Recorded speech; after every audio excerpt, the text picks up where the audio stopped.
All right, folks. So a little something different this time. There have been a few questions about how you should operate a bolt-action rifle left-handed, and that's a very close topic to me because I am a cross-eye dominant shooter. So I'm actually right-handed, but left-eye dominant. So that makes it quite challenging for me to fire most traditional bolt-action rifles because they are designed for right-handed people. And I mean that both in the direct sense and also in the, I guess, cultural sense, because left-handed people are viewed as wrong and backwards.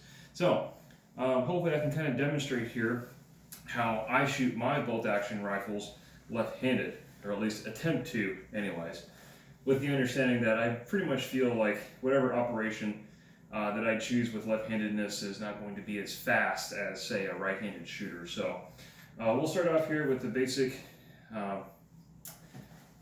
Persian Mauser that I have, one of two that I have, and this is patterned after a pretty basic Mauser, so as traditional as a bolt-action rifle can get. So how I normally operate these is holding it here, firing hand, left hand, support hand right out here. And I'll hold it up like pretty much any normal person will. Get your sight picture, fire, and then when I need to rechamber, there's many ways you can do it, but the one way I do it is I'll bring it down here, take my left hand here, open it, let the round out, rechamber, go for another shot. Pretty simple.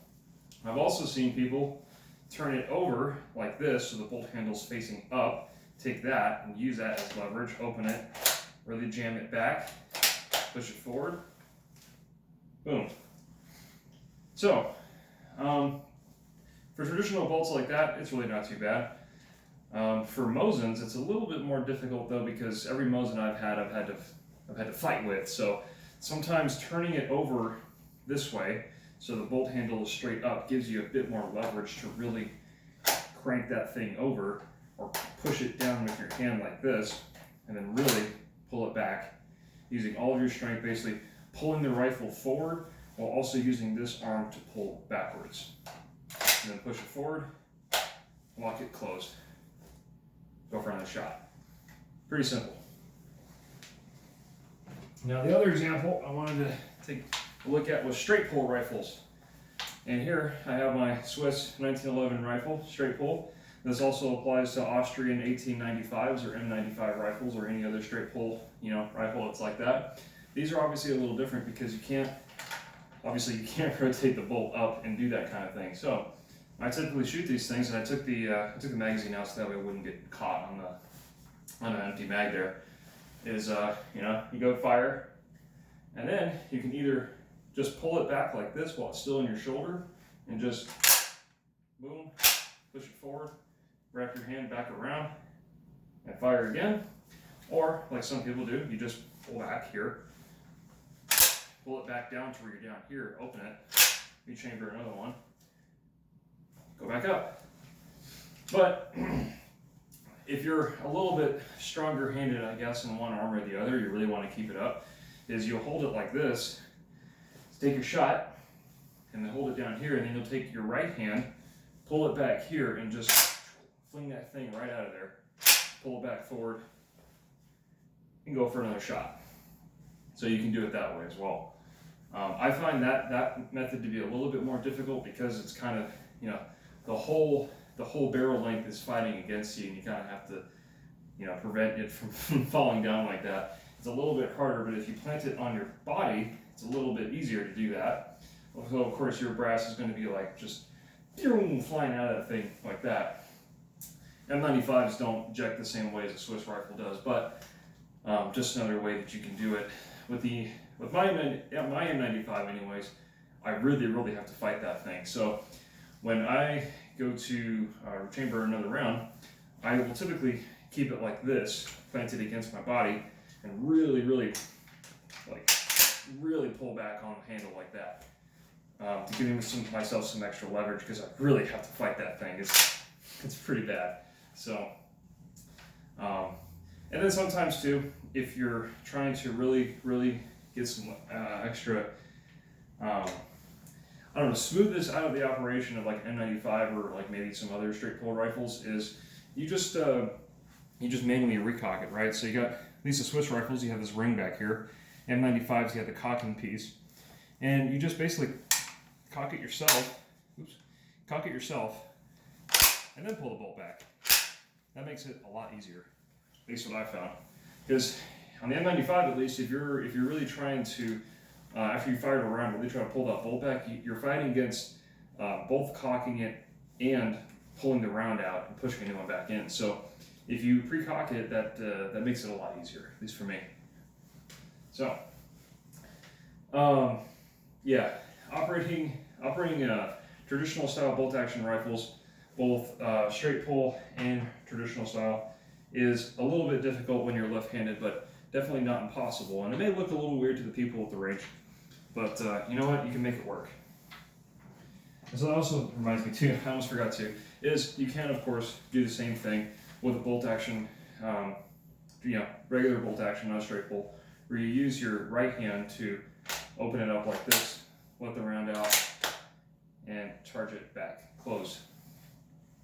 I typically don't like to do this as much because, as you can see right here, as I'm trying to pull it back, my firing hand kind of gets in the way of the bolt. So you really have to be kind of weird with it. Like I usually put my left hand up here, right hand opening up the bolt, pulling it back, charging it back, and then putting my hands back in position.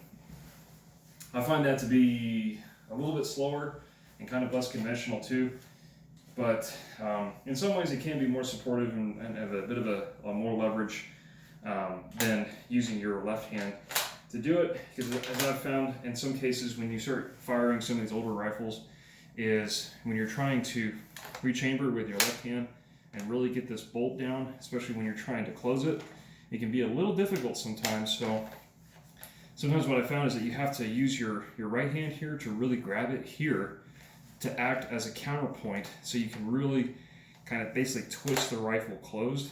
And anybody who's fired these kinds of rifles in quick succession will realize this part of the rifle gets very hot very quickly. So if you're not wearing gloves or something and you try to wrap your hand around that, that's going to be a pretty unpleasant experience and a self-correcting error very quickly. So these are just a few ways that I've found naturally that my body tends to operate bolt action rifles, and this is really why I prefer left-handed bolt action rifles for either left-handers or people who are cross-eye dominant like me. So you're fortunate out there if you are a left-handed person but are right-eye dominant, because all the bolt actions in the world are made for you. So, but shooting rifles left-handed makes that a bit of an interesting experience. And for those who don't know too, Ian at Forgotten Weapons is also he's a left-handed shooter. So when you see him operating bolt-action rifles throughout some of his two-gun matches, or any match he's in really, you can kind of see the different ways that he operates the bolt-action rifles. So just a little tips that you can pick up there. I've seen some cases where people will actually keep it all the way up here and just cycle it up here like that. I find that to be very tiring, but I guess if you're on the clock and you need to be fast, I mean, that's one way to do it, I guess. So, but I typically don't really like having to switch to the other side to operate it. That just doesn't feel quite natural to me, and I'm always tempted to put the rifle back on my shoulder, you know, if I'm doing right-handed operation of the bolt. So anyway, just something I've been asked before and how I do it, because a lot of people seem to be a little confused, honestly, about like, well, you're left-handed, like how do you operate bolt-action rifles, you know, and doesn't it annoy you? And it does, just a little bit, but we work with what we're given, you know. So yeah, that's how I operate both, you know, turn bolt handles and straight pulls. You know, you really got to get your leverage on some of those M95s. Those things are absolute bears, but totally cool. I really need to do a video on M95s at some point, because I've had so many examples of M95s throughout the years. But anyway, that's how I operate bolt-handed, bolt-action rifles, being a left-handed shooter, but being cross-eye dominant. So it's an interesting experience to be sure to learn fine motor skills with your non-dominant hand. So definitely an interesting skill, and maybe I'll do another video on that as well about how to shoot with your non-dominant hand, because to be honest, a lot of people really don't practice that, and they probably should. So anyway, yeah, that's all I got to say about operating bolt-action rifles left-handed. So there you go.